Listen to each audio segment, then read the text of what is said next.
For the last decade, the corporate world had a get-out-of-jail-free card for the climate. It was called the carbon credit.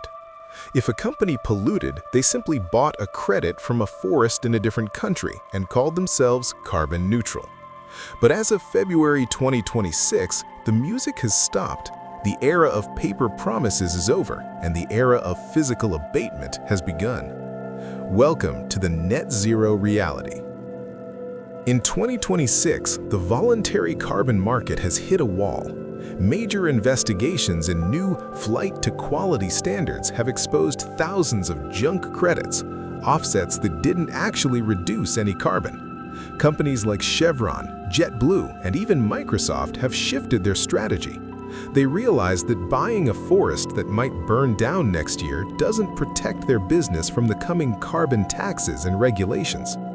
Instead of buying credits, the smart money in 2026 is being spent on direct action. Image, a comparison chart showing carbon offsets, paper, versus direct abatement, physical assets.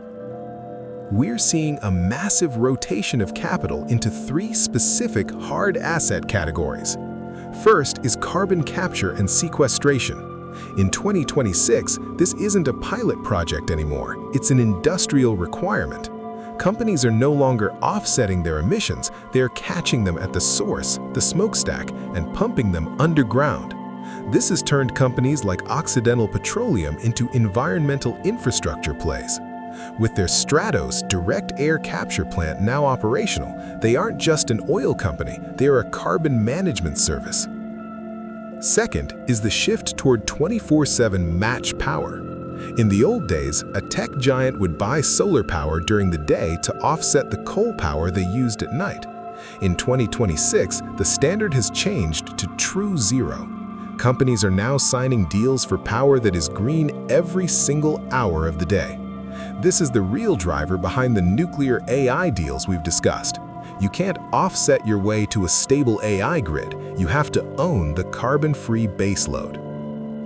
Image, a 24/7 CFE, or carbon-free energy, clock showing hourly matching of green energy supply to data center demand.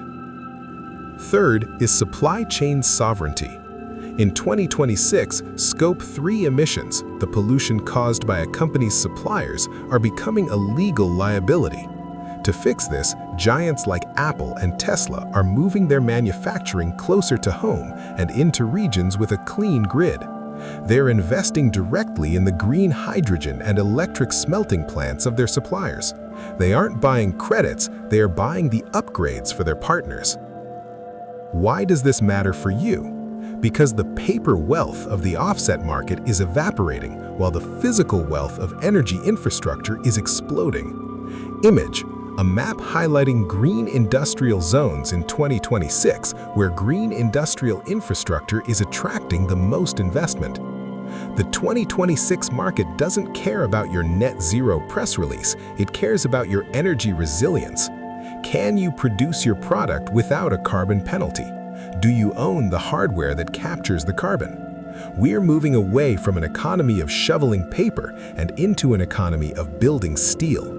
The companies that own the physical solutions to carbon are the ones that will thrive as the green tax becomes a global reality.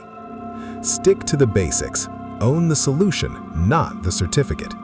Subscribe, and in our next phase, we are going to dive into the biotech and longevity revolution and the $600 billion bet to cure aging. I'll see you in the next one.